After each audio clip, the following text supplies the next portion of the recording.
Yes, students, we were discussing introduction to pesticides, the first unit,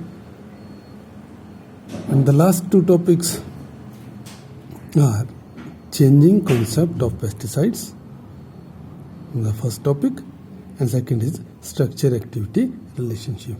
Let us start from changing concept of pesticides.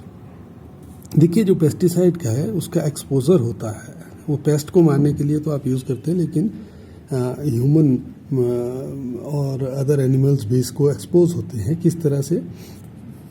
Through skin भी हो सकते हैं, injection खा भी सकते हैं. जैसे घास के ऊपर स्प्रे है, गाय को डाल दिया, गाय ने खा लिया तो उसने बेचारी ने इंजेक्शन हो गई. इनहेलेशन, सांस से भी जा सकता है अंदर. Leads to many dermatological, skin की प्रॉब्लम्स, गैस्ट्रोइंटेस्टाइन, पेट की problem, reproductive problems, respiratory problem and carcinogenic disorders. तो residue of excess pesticides are found in food. Food में भी चले गए हैं, स्टोर होते हैं, ये पानी में भी हैं और एनिमल फीड्स में भी है रेजिड्यू पाए गए हैं. तो इस वजह से ये हानिकारक हैं, हजार्डस है.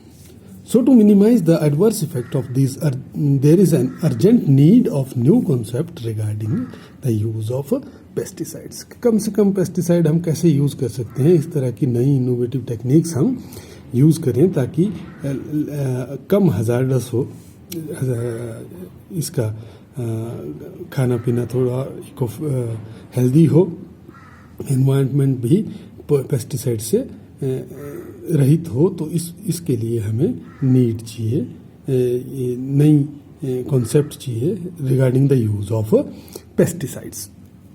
The very first given in book is need toward cleaner and safer agriculture practices.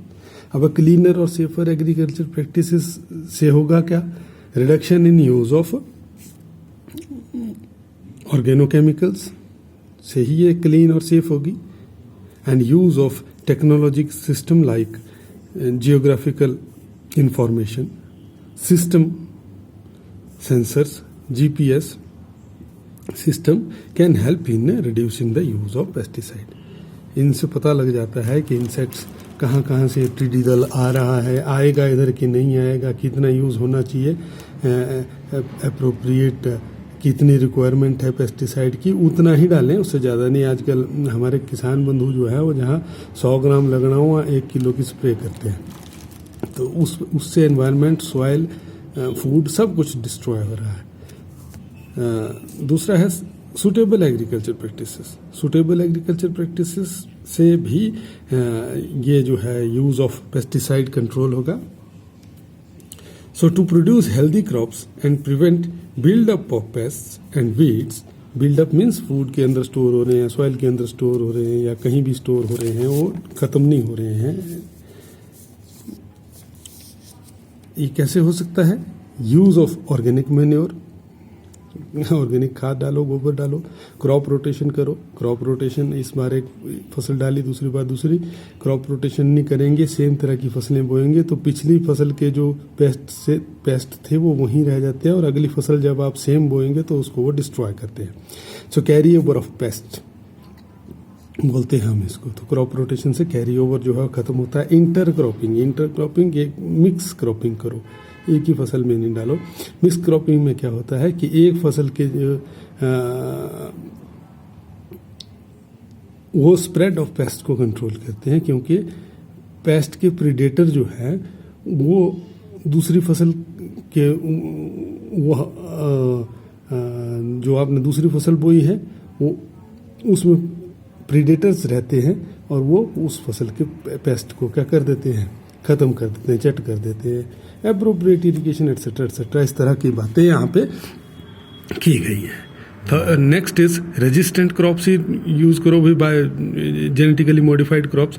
उन पे कीड़े मकोड़ों का कोई फ़र्क ही नहीं पड़ता, तो ऐसी भी क्रॉप्स आ गई हैं. जेनेटिकली मॉडिफाइड इंजीनियर्ड सीड्स बाज़ार में मिलते हैं. नेचुरल पेस्टिसाइड्स का यूज़ करो.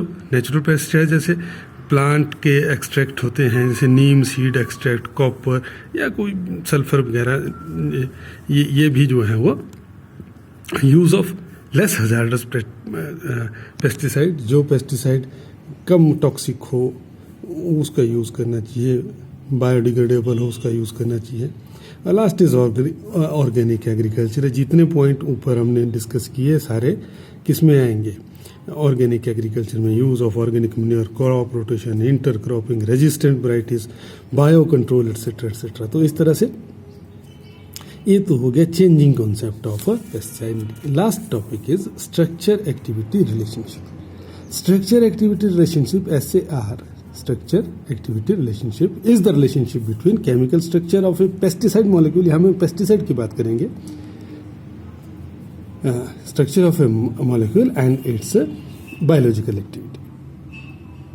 ठीक है। अब पेस्टिसाइड जो है वो जब आप इंजेक्ट अंदर चले जाएगा, आपके एक्सपोज हो गए आप पेस्टिसाइड को, तो उसके मेटाबॉलिज्म हो गए, उसके जो रेजिड्यूज होंगे वो आपकी बॉडी के अंदर होंगे। उन वो क्या क्या इफेक्ट करते हैं बायोलॉजिकली आपको, वो म्यूटेशन क्रिएट कर रहे हैं कि रिप्रोडक्टिव प्रॉब्लम क्रिएट कर रहे हैं कि कैंसर क्रिएट कर रहे हैं, ये इस सब का पता किससे लगता है? स्ट्रक्चर एक्टिविटी रिलेशनशिप से। Potential toxicity of pesticides, residues in human or plant body and environment can be assessed from structure activity relationship studies. The quantitative SAR means structure activity relationship, is used for identification of potential matter mutagenic. Mutagenic means जो pesticide के residue mutations cause करे, genetical modification कर दें आपकी। Carcinogenic means cancer creating, and toxicological general poisonous hazards of various pesticide। ये structure activity relationship से पता चलता है। अब कैसे करते हैं? क्वांटिटेटिव स्ट्रक्चर, फूड सैंपल लिए, उनकी एनालिसिस की for various properties, pH, specific gravity, refractive index, physiochemical properties etcetera. बहुत सारी प्रॉपर्टीज के लिए इनकी आप एनालिसिस करते हैं, और वो जो एनालिसिस के रिजल्ट आते हैं उनको कंपेयर किया जाता है with standard permitted level of pesticide. उसके मुकाबले में कितनी हानिकारक है ये सैंपल या कितना फायदेमंद है स्टैंडर्ड परमिटेड लेवल से, तो उस हिसाब से आप क्वांटिटेटिव SAR करते हैं। तो इतना सा स्ट्रक्चर एक्टिविटी रिलेशनशिप के ऊपर अगर नोट आता है तो 2-3 नंबर का, तो इस तरह से लिखना है। और विद दिस ये यूनिट भी आपका ख़त्म हो गया। सो एक यूनिट इसका ख़त्म हो गया, एक दूसरे सेक का ख़त्म हो गया। बाकी धीरे धीरे अभी हम करेंगे। पेपर तो आपके जुलाई में ही होंगे इस बार, तो आपके पेपर ऊपर कुछ भी नहीं हुए। Okay, thank you.